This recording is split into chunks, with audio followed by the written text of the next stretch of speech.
तो very good morning friends. तो PGBP की क्लास नंबर 11 11 शगुन का 11 है और हम बहुत अच्छे काम करने वाले हैं। आज मैं आपके साथ डिस्कस करने वाला हूं डिसअलाउंसेस अंडर द हेड पीजीबीपी। मतलब क्या, आप ब्रॉडली अगर इस बात को समझो थोड़ी देर के लिए, इनकम टैक्स को दिमाग से निकाल के ये समझो, अगर आप बिजनेस कर रहे हो तो इनकम टैक्स तो पे करना ही करना पड़ेगा, और इनकम टैक्स पे करना पड़ेगा। तो ये सेक्शन जो अब हम करने जा रहे हैं, एक सेक्शन इन की सीरीज में से ही पहले करा चुका सेक्शन 43 भी, और अब ये दो सेक्शन कराने जो जा रहा हूं, ये सबसे ज्यादा आपके लिए इंपॉर्टेंट बनते हैं। क्योंकि अगर हम बिजनेस कर रहे हैं तो ये तीन सेक्शन मेरे को बहुत ज्यादा दिमाग में हर वक्त रखने चाहिए। हर खर्चा करते वक्त ये तीन सेक्शन मेरे दिमाग में चलने चाहिए। कौन कौन से? 43B पहले कर चुका, 7 खर्चे पेड बेसिस पे अलाउड होंगे। अब आज करवाऊंगा सेक्शन 40A। ठीक है, पूरे हो पाए या ना हो पाए, चाहे 2 क्लासेस में हो जाए, लेकिन ये दोनों क्लासेस देखना इकट्ठे, क्योंकि बहुत मजा आने वाला है। इनकम टैक्स को एज अ सब्जेक्ट लोगे ना तो बड़ी दिक्कत है। थोड़ी देर के लिए सोचो बिजनेसमैन हो, जैसे ही बिजनेसमैन बनने की सोचोगे ना, थोड़ी सीना चौड़ा हो जाएगा, और जैसे ही सीना चौड़ा होएगा तो अब बिजनेसमैन बन के सोचोगे भाई अकाउंटेंट को कहना ये खर्चे इसी हिसाब से प्लॉट किए हैं या नहीं किए। तो आज सेक्शन करने जा रहा हूं सेक्शन 40 और 40A। बहुत मजेदार सेक्शन है। 43B कर चुका, ठीक है ना, तो वहां से अपनी हेडिंग को टच करते हुए नीचे 40 और 40A पे आने वाला हूं। आ जाओ।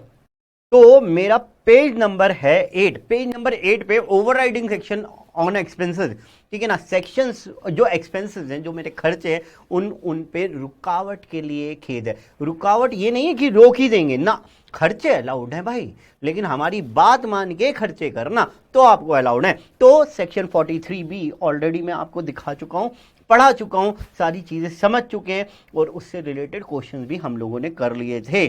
और आज सेक्शन 40 में एंटर कर रहा हूं, और सेक्शन 40 की हेडिंग ही ध्यान से पढ़ लेना, फिर आगे चलूंगा।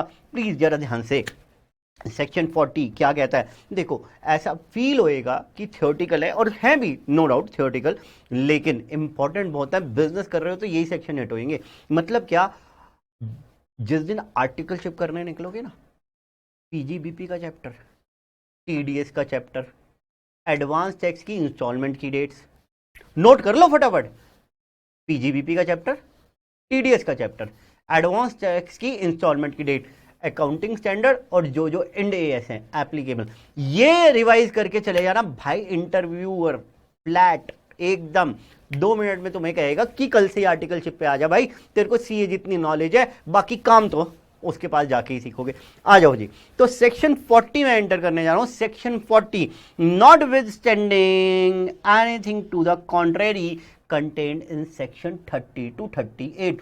तो 30 से लेकर 38 खर्चों के expenses, 30 building, 31 plant and machinery, 32 depreciation, 33 किया नहीं, 34 किया नहीं, 35 में तो 35 section 35 research, 35 AD, 35 D, 35 DDA, बस 3-4 सेक्शन किए थे। और उसके बाद 36 list of expenses, 37 residuary section for expenses, और 38 जो 30, 31, 32 में खर्चे किए, वो जितना पर्सनल पार्ट के लिए किए वो हटा के जितने बिजनेस के लिए किए वो अलाउड होंगे। हो गए 30 to 38। भाई क्या करना क्या है? आ जाओ। The following notwithstanding anything to the contrary content in 30 to 38। 30 to 38 में जो भी लिखा हो, पहले हमारी बात सुन लो। क्या सुने sir? The following amount shall not be deducted. जो हम पढ़ा रहे हैं, पढ़ने जा रहे हैं अब, following amount shall not be deducted while computing income chargeable under the head PGBP. कहता है पीजीबीपी की इनकम कैलकुलेट करते हुए ये वाले एक्सपेंसेस नहीं माइनस होंगे, नहीं डिडक्शन हम आपको देंगे, चाहे 30 से लेकर 38 में कुछ भी लिखा हो। अरे वाह, क्या बात है। ठीक है, तो सेक्शन 40 उठाया, और उसका क्लॉज ए सब क्लॉज आई। ठीक है, पढ़ लेते हैं, अभी पढ़ लेते हैं। इधर देखो नीचे, क्लॉज ए सब क्लॉज आई ए, बस ये 2 ही पॉइंट करने, और कुछ नहीं करना इसमें। सर पक्का? एक और कर लेते हैं, चलो अब तुम इतना ही फोर्स कर रहे हो तो ठीक है, इसमें एक और करेंगे। ये जो मैंने लिखे हुए ना, ये जो लिखे हुए हैं आपके मॉड्यूल में, कुछ नहीं दे रखा बेटे, कुछ नहीं है, बेकार की बातें, दुनिया क्षणभंगुर मिथ्या, सब कुछ खत्म हो जाना है। ठीक है, आ जाओ। ये भी नहीं करने, ये वाले भी नहीं करने, ये वाले भी नहीं कर रहे हैं, अल्टीमेटली आएगा सिर्फ बी। तो 40 में केवल 3 प्रोविजन करने हैं, ए आई ए और 40 बी, खत्म। मैं तो समझ ही नहीं पा रहा सीए इंटर वाले चाह क्या रहे हैं, मतलब सीए इंस्टीट्यूट वाले चाह क्या रहे हैं। इतना कोर्स कम कर दिया, इतना कोर्स कम कर दिया कि लो बन जाओ सीए, कर लो सीए इंटर। लेकिन एक बात बताऊं, सबसे ज्यादा सीए इंटर में ही रुकते हैं। क्यों? मार्किंग टाइट कर देते हैं। फाउंडेशन से निकल के आया बच्चा बड़ा क्रेज में, भाई इसको ब्रेक लगाओ वरना तो ये उछल के भाग जाएगा, ठीक है ना। तो वहां पे ब्रेक लगाते हैं। इंटर में फिर दोबारा मेहनत करके आप निकल ही लेते हो, क्योंकि वो फाइनल में मेहनत करके निकल ही लेते हो, क्योंकि इंटर में तो थप्पेड़े मार मार के आपको बिठा दिया जाता है। तो आ जाओ फटाफट। और यहाँ पे आपकी फाउंडेशन अगर स्ट्रांग बन गई ना, फाइनल वाले टीचर के साथ आपको बड़ा मजा आने वाला, क्योंकि फाइनल वाला टीचर आपको ग्रिल करके एकदम डीटी के पेपर में एक्सपर्टाइज आपकी क्रिएट कर देगा। मेरे को तो डीटी पढ़ाना आता नहीं है, इनकम टैक्स मेरा मतलब मैं तो आप लोगों को वैसे ही थोड़ा सा लल्लू पंजू बना देता हूँ, ठीक है। तो बस मेरे को 3 सेक्शन करने हैं। आ जाओ जी पढ़ते हैं। देखो जरा ध्यान से सुनो मेरी बात। हाँ, क्या कर रहा था, अरे अकाउंट कहाँ से आ गया, वो सी फाउंडेशन वालों को थोड़ा सा बुद्धू बना रहा था ना। Dish allowances under section 43B, जो कि हम लोगों ने कर लिया, सेक्शन 40 एंड सेक्शन 40A। तो अब हम लोग ये सेक्शन करने वाले हैं। अब जरा ध्यान से सुनो, ध्यान से सुनना मेरी बात। मैं फाउंडेशन तैयार कर देता हूं, उसके बाद मैं एक्ट में घुसूंगा। इजी इजी सी बात करते हैं। देखो जो हम खर्चा पे कर रहे हैं, जो हम खर्चा पे कर रहे हैं अपने बिजनेस के लिए, वो या तो हम रेजिडेंट एसएससी को पेमेंट कर रहे होंगे, रेजिडेंट एसएससी को पेमेंट कर रहे होंगे, या नॉन रेजिडेंट एसएससी को पेमेंट कर रहे होंगे, या नॉन रेजिडेंट एसएससी को पेमेंट कर रहे होंगे। तो बेटे एक बात समझ के देखना, ये पेयर है, ये पेयर है, ठीक है ना, ये पेयर है। ये पेयर कौन है? ये पेयर कोई भी हो सकता है, ये पेयर एम्प्लॉयर भी हो सकता है, ठीक है ना। ध्यान से सुनना मेरी बात। ये पेयर मतलब पे करने वाला है, इनकम पे करने वाला, भाई चल जाओ। ये इनकम पे करने वाला एम्प्लॉयर भी हो सकता है, कोई भी हो सकता है।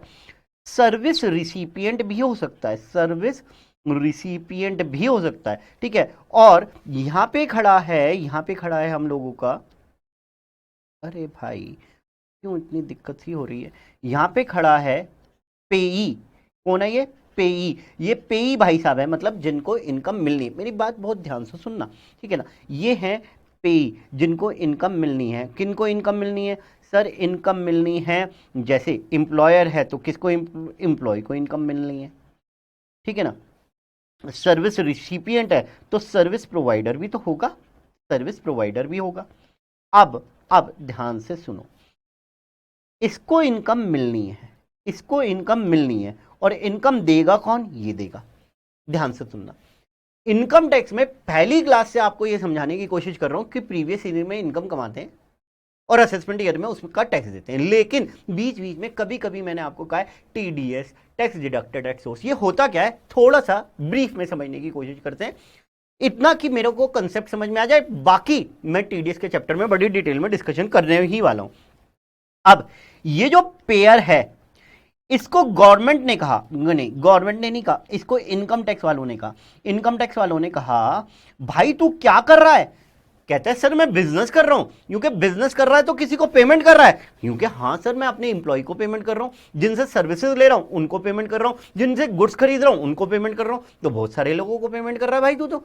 हाँ सर, मतलब ये जो तू पेमेंट कर रहा है ये इनकी इनकम बन रही है। हाँ सर कैसी बात कर रहे हो? मैं सीधी सीधी तो बात बता रहा हूं कि मैं पेमेंट करता हूं तो ये इनकी इनकम बनती है। तो कहने लगे भाई ये कल को अपनी इनकम पे टैक्स दे पाए या नहीं दे पाए। क्योंकि सर इसमें मेरा क्या कसूर, मैंने तो इनकम दे दी, अब टैक्स देने की जिम्मेदारी इनकी। कहने लगे नहीं, तू ऐसा कर कि अगर इनको इनकम दे रहा है, जैसे तू सर्विस प्रोवाइडर को 50,000 रुपए दे रहा है, ठीक है ना, तो ऐसा कर तू इसे 50,000 मत दे, तू इसे दे 45,000 रुपए, और कुछ टैक्स काट के हमें दे दे 5,000 रुपए, हमें जमा करा दे, जिसको हम कहेंगे tax deducted at source of income.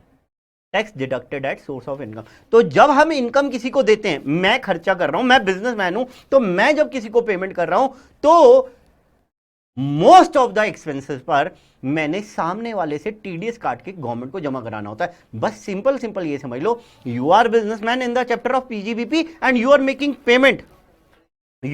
Payment to any person, ठीक है ना, तो वो सामने वाले की इनकम बनने वाली है। तो गवर्नमेंट ने, इनकम टैक्स वालों ने कहा हुआ है कि इसका टैक्स काटो और गवर्नमेंट को जमा करा दो।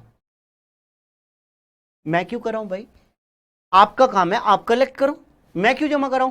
करा दे, मान जा विशाल, बात मान जा, तू बिजनेस कर रहा है विशाल, तुझे ही टैक्स जमा कराना पड़ेगा, सामने वाले का काट के जमा करा दे, वरना, मैंने कहा वरना क्या, मैं तो नहीं जमा कराता, मैं अपनी इनकम पे टैक्स जमा कराऊंगा, सामने वाले की इनकम पे मैं क्यों जमा कराऊं?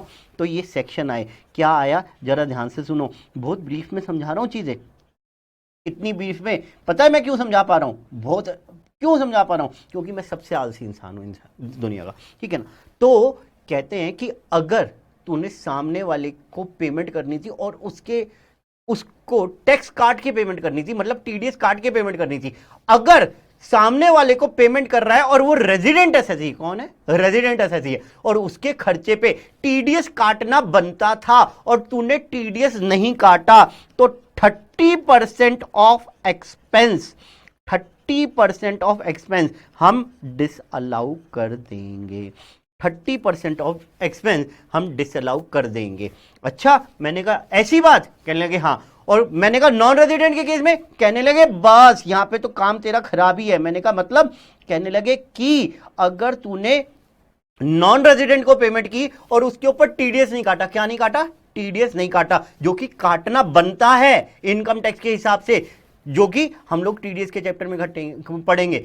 तो अगर तूने नॉन रेजिडेंट को पेमेंट करनी थी और उसका टीडीएस काट के जमा नहीं कराया, भाई इस बार तेरा 100% ऑफ एक्सपेंस जो है हम डिसअलाउ कर देंगे, चाहे 30 से लेकर 38 में कुछ भी लिखा हो। मर गया मैं तो। मतलब अभी तो इन्होंने कहा था कि बिल्डिंग का रेंट सारा अलाउड हो जाएगा, और अगर बिल्डिंग के रेंट पे टीडीएस कटना है और टीडीएस नहीं काटा तो 30% का खर्चा डिसअलाउ, और अगर वो बिल्डिंग नॉन रेजिडेंट की है और उस पर टीडीएस नहीं काटा तो 100% खर्चा डिसअलाउ।